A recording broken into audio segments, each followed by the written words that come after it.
Welcome back to episode 8 of building a house from start to finish. As you can see, we did start getting some posies up in the previous episode, and the goal in today's video is to finish that subfloor completely and start laying down the flooring for upstairs. At the end of last week's video, I started throwing these posies up in the garage, and I'm just going to jump straight back onto where we left off and start clipping off these posies. So that side's completely shot off. This side's just sitting here, and we're going to go through and pack these up to be level now. And what we did in the last episode is we went through, we flicked this datum line, and this is the level line, which if we sight the plates here, you can see why we did it. The concrete is all up and down all over the place. So for this unit, we're going to be going up 16 mil from the center of this line. So I'm just going to try with one bit of ply to start with. We've got 15. I've also got some thinner bits of ply. You can hear the planer in the background. Oscar's going through and he's planing some ply down. So we've got different sizes so we can pack it perfectly.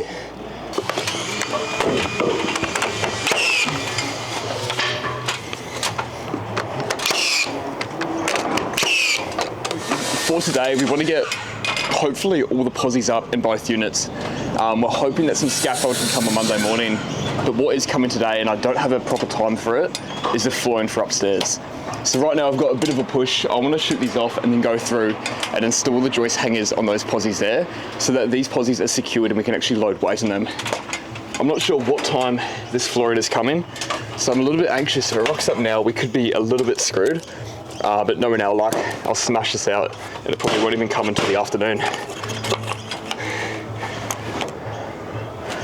Another one.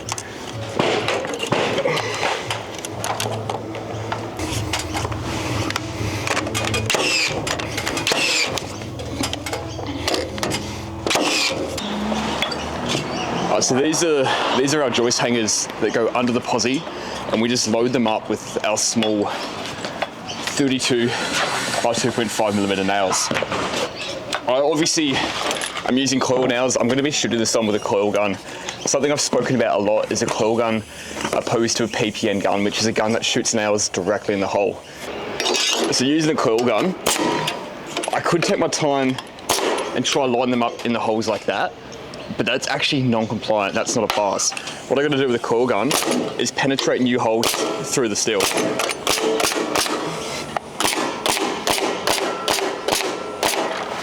The reason I can't aim for the nail holes, even though it does pretty much cover up the nail hole, the reason we can't aim for the holes is the nails in this gun is a fraction smaller than what is intended to be used with these brackets. It's completely fine to use the coil guns. I've asked multiple inspectors about this. All they say we have to do though is penetrate new holes through the steel and add a few extra nails than what it needs. For these ones, I normally do 6 to 8 normally if I was going to hand nail them. So I'm doing 1, 2, 3, 4, 5, 6, 7, 8, 9, 10, 11 nails on the side. I personally prefer using the PPN gun. It's a lot neater, but it does cost a lot more. And on this job right now, I'm just contracting to do this. So this is what we've been supplied with.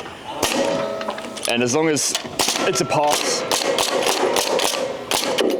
and the inspectors are happy with it, then it's not really an issue. I do think the way the industry is going though is it won't be too long until inspectors and builders start asking people to not use the coil guns for these, and we start seeing a lot more PPNs on site.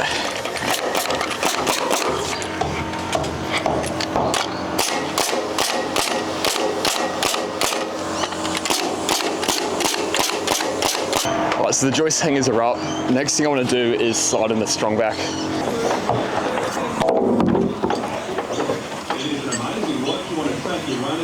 Alright.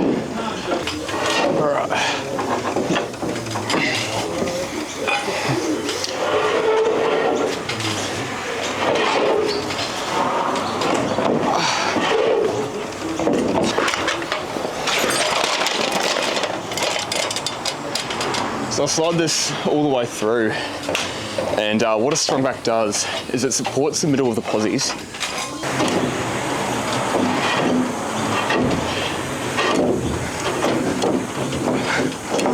So I just want to make sure that this sticks out enough so that once we put these beams up here, that's going to butt into the beams.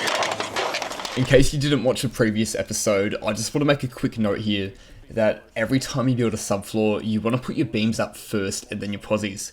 The only reason I'm measuring out to see where this beam goes now is that in the previous episode, our site actually got broken into and we were robbed.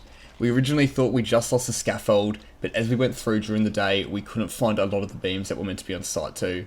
So what I'm doing right now is just measuring exactly where that beam's meant to be, and I want the strongback to be sticking out past the posie by that measurement, so once we put the beam in, it's going to be butting in hard to our beam.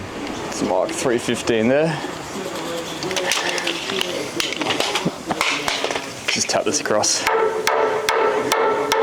Oh, it doesn't want to go.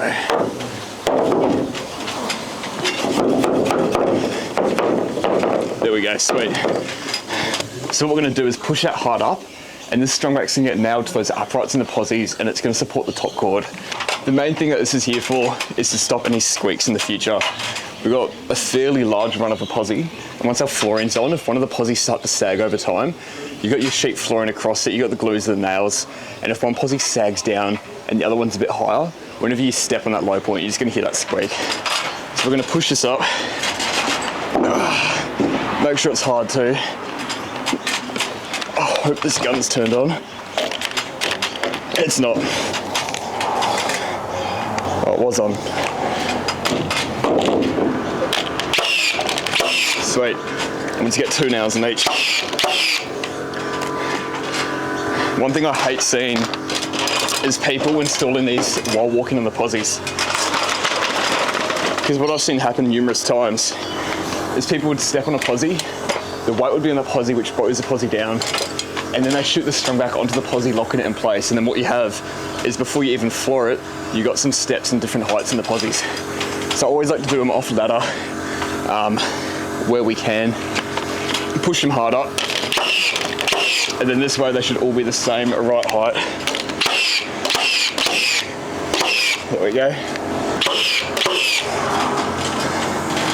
Obviously I want to get this done right now too, because if we left this and that flooring delivery came and I loaded the floors onto these posies, it's going to bow those posies down straight away. I still want to make sure I load the flooring close to the solid fixed point, so close to that wall there. I don't really want to load them where the joist hangers are, but I might have to do one pack there. But regardless, I do not want to load a sheet of flooring in the middle of the posies, because that's where they're more prone to bow down. We've just got a new scaffold dropped off. This one's just a temp one, so it's going to be here for today and it's going to be gone at the end of the day. We don't really trust leaving a scaff here after what happened in the last episode. Unfortunately, it is a bit smaller and it's not as long as well. So before we had the scaff that we could reach both sides of this up here, so we could jump up, shoot those beams off and also attach it to that cleat. Not going to be able to do that. I'm going to set the scaff up, we're going to see how big it is, but hopefully it is still alright, so we can go through. I can put these beams up and then I'm going to go through and try to pack all the steel so we can start doing the posies out here too.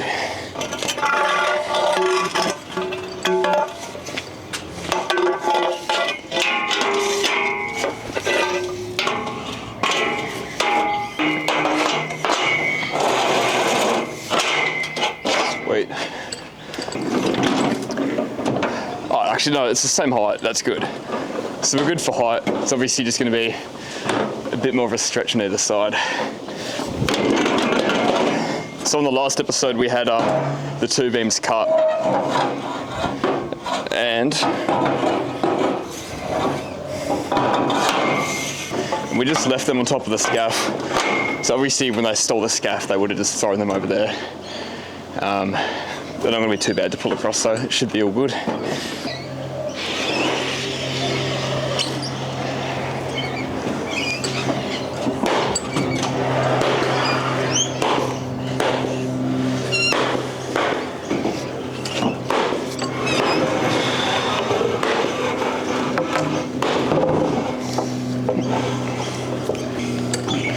Might just slide this one straight in.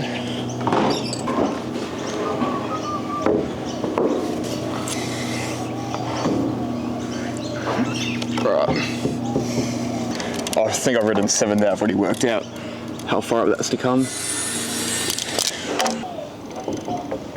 Let's double check that.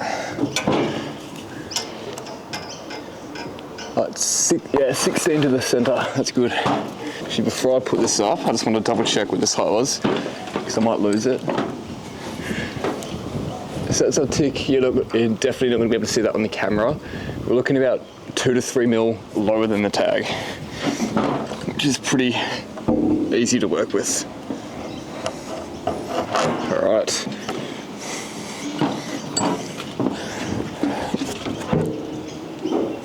Cool. So push those together.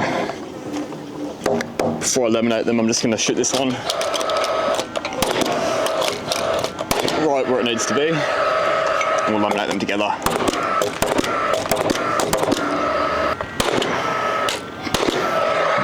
So I'm not set up to do it now, but what we will be doing is getting the same hoop on, and we need to do a big cyclone tie over all our beams.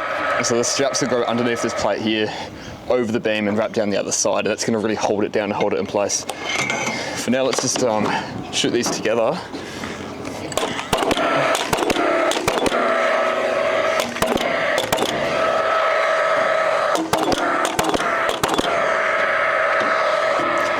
And now I might move that scaffold over.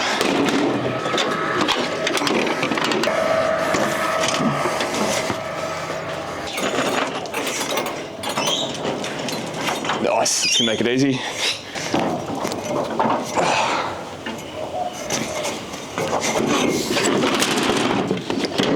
Alright, so the plan is I'll lift this up. Actually, it shouldn't be too bad if I get my shoulder under it. And I can see that mark right there. I'll screw the bottom.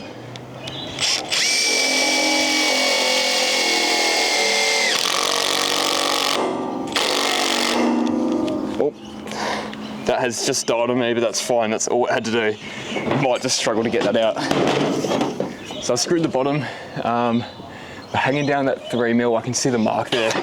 So the height is right, and now we can go through and bolt this beam off.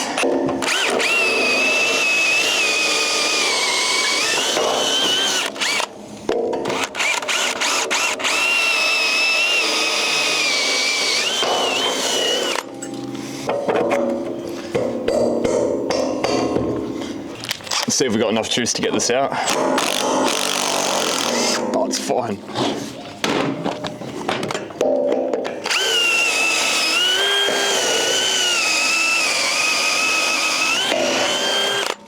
Oh, you're kidding. I'm just gonna use the shifter for these ons. I've got the impact wrench out, but it's down the bottom. And it's gonna be a lot quicker to quickly do it with the shifter and climb all the way down, get it, and climb all the way back up. Alright, so this next bit is going to be a bit of fun. I'm going to see how I go doing it myself, but I've got the beams lent up to pack both sides of the steel. This could get a bit rough on that.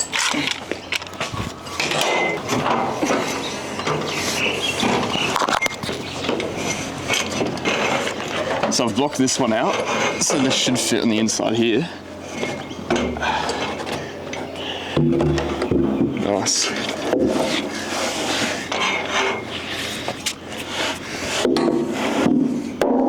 Cool.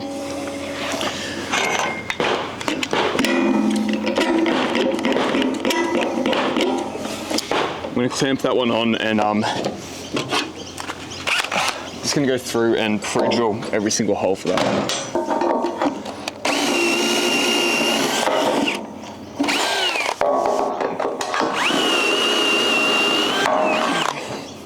To make it easier, we've got an auger bit, and this one's going to go through both beams. What we were doing the other day is we had to go up, put one packing beam up at a time, mark the holes and take it down and redo it. I just want to see if I can get this one. If I can get this big beam up, we should be alright.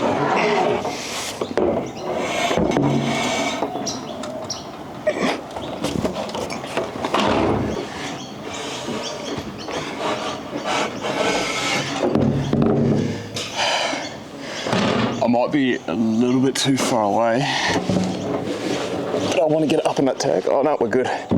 Sweet. So I've cut this longer for now to sit on that tag. When we put that beam in, we'll cut this packing beam back, but at least I can sit it there, and now I can pull this side up, clamp it on, and I can get this beam in place for myself. So I want to take this off and hope, just praying that the other packing piece stays in there. And let's open this up a bit more. Oh, it's a bit tricky at this point. Oh, I've got my arm underneath, I'm holding the other piece up. Just gonna lift that up with my shoulder and it's clamping them together. Alright, still don't completely trust that. So I'm gonna get this auger bit, I might need to jump across. Let's just go all the way through.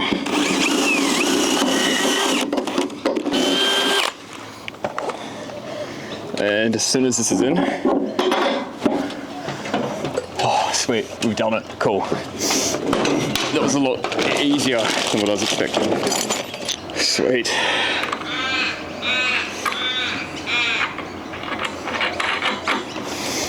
Well, that's good though. I've got the packing pieces up. I'm just gonna go through and bolt these off and we'll jump on to the next bit. We're getting to a point now, a few things have gone wrong. Obviously we got robbed, we had a day where we got rained off, and there's a few days where just not enough has been done. So now I feel like we want to push this job a little bit, we want to start hurrying up, and what I'm going to do is start chucking these posies up. There's not many of us here today, so I'm going to be working by myself, and it shouldn't be too bad. I'm just going to load the posies up, shoot them off. I've got my level line through there, and then I'll worry about this side later. If I just kick them up like this, they're not too big. But I'm just gonna just muscle them up onto that wall, walk them up. So 23,400 is an interval of 450. I'm trying to work out if we continue 450s from the front, where it should finish here. And if all our measurements are correct, the posi should work out. So 23,400, which will be back 300 mil from here and on. That should be where the last posi finishes. And looking at the plan, it looks like we had a posi pretty close to this side here. So I'm going to put this posi in here. I don't normally do it this way. I normally would continue the measurements all the way forward, but we'll double check it. But this should be exactly where that posi lands. The reason we want the posies to continue this 450 centers is so that when we lay our flooring sheets in, they are 3/6s, which is an interval of 450, and that means we can just land them on posies and we don't have to worry about cutting as many flooring sheets.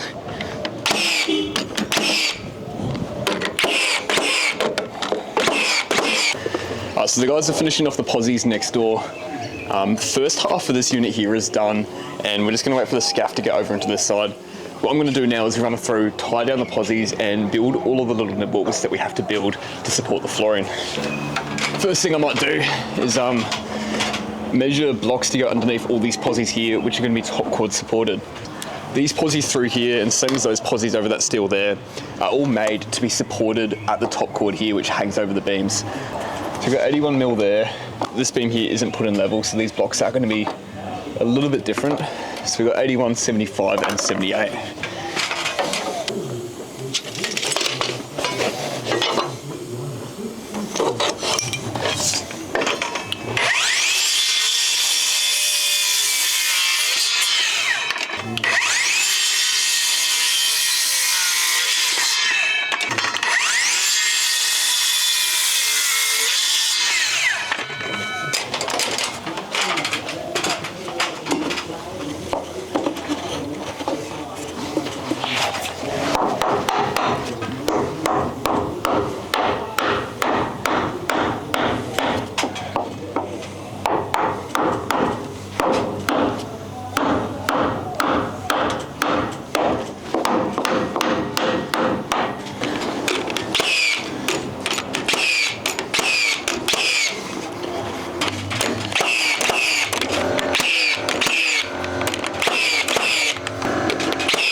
So just quickly ran around, I had to add a few double load studs underneath where these beams are. We didn't mark those out when we were framing the walls.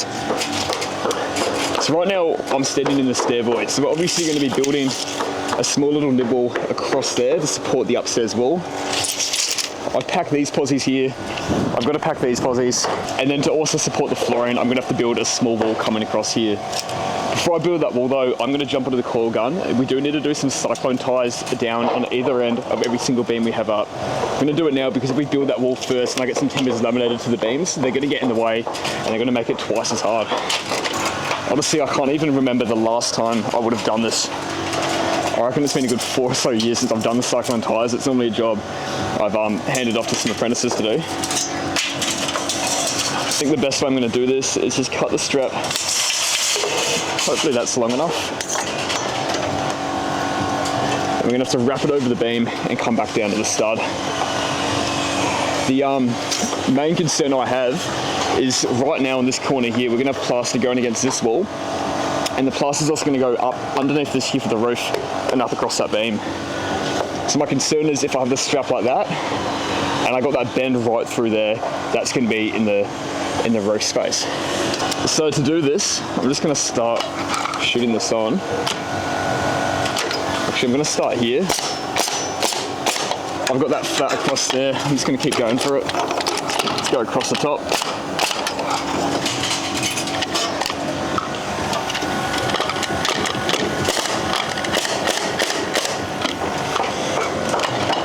So for this side, I'm going to twist it here, and I'm going to bend that slightly. I want most of that twist to be up as high as possible in the roof space. And as we can see, most of that's sticking out, and that's cavity right there. That's in the subfloor space, a little sweet. So I'm going to shoot this off. For this one here, we can get away with it. If I go flat through there, I'm going to come in on a bit of a steep angle.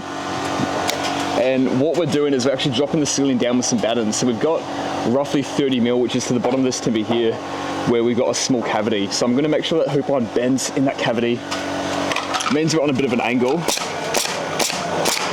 But now I can shoot that off, and we can plaster the face of this here, and that can drop drop those battens down, and the hoop line isn't sticking out in the way. Because of that though, we've got a bit of a steep angle here. I might just cut that back very slightly, and we'll just wrap it around the corner.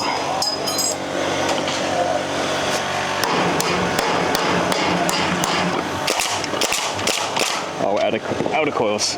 If you're looking at this and you're thinking, what would I do if the plaster is going to be direct fixed to the top of the beam? What we could do is just wrap the strap around to come down this side of the wall. I prefer having the strap on the inside of the beam though, so that it's got a bit of meat that the strap's holding down, rather than the strap being nailed down to the face of the beam. There's always options though. I think this is the most secure way to do it. So I'm just quickly going through. I've built this first little nibble here, following this wall the entire way up. Just want to point out why it's important to go through and do these straps first, because as you can see now, that block's hardened where that beam is, so it's going to be a nightmare if I left those cyclone ties and had to go through and do them afterwards. I might jump up now though. We're going to do the same thing through here, build a little nib wall, because upstairs walls are also going to be landing on this here. Especially for this frame, I'm going to lay a straight edge across the top and individually cut every single stud, because the walls, yeah, look at that. You can see how much the walls are out by. That is actually pretty shocking. We've got about an 8 mil hump there. So what I'm going to do is we'll throw the straight edge on the top, and we can also double check how level these posies are. And I don't know how well you can see that, but it doesn't get any better than that. So first thing, I might just cut a stud on either side. I'll get rid of that level, I don't want to knock that down. So I'm going to use a 90-45 top plate. So I'm just going to measure to the underside of the posie. We've got about 262 on that side, and that's shocking. We got 262 on that side. Can't get that in there. And 269 on this side. So it's 7 mil difference, and even though there's 7 mil difference, you can see how much of a hump there is. I didn't even look at it. You can look at that thick line through there. That is our level line.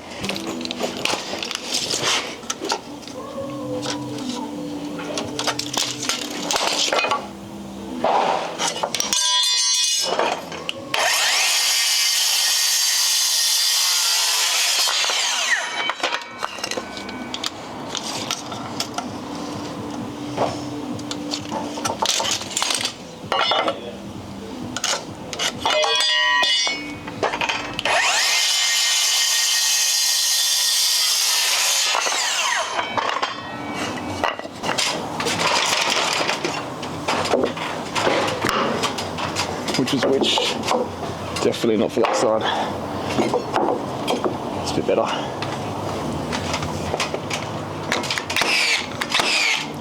And because this is a staircase here, this wall is going to run all the way up, so I'm going to make sure when I plumb it up, I want to check for straight and match it in with this lower wall. I can actually hit that over very slightly.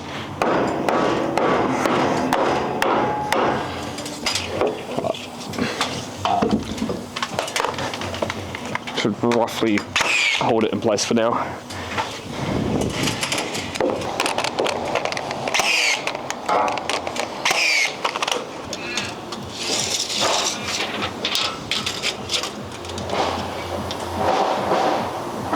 $2,090, that's perfect. That's what we had down there when we marked out this wall. So we know everything is consistently plumb going up.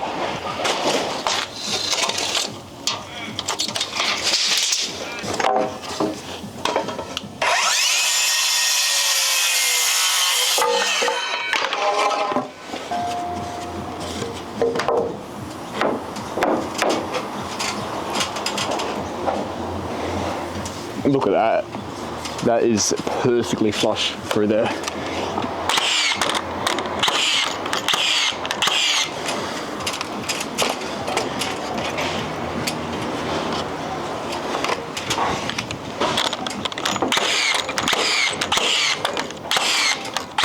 Sweet. So I'm just going to go through now, individually measure every single stud, and we'll fill this wheel in, and then I can move on to the next part, do my little blocks underneath all those top cords through there, and then I think we'll make our way to the front and start packing other beams up at the front. Alright, so we got the subfloor completely done, and at the start of this video, I did say I wanted to include the flooring in the same episode. The flooring job actually turned out to be so chaotic because we had to jump around and do so many different things at the same time. We had to build the Hebel wall, build a few party walls to support it, and it turned out to be one crazy job, so I'm going to include all of that in next week's episode. Thanks for watching, and I'll catch you guys next week.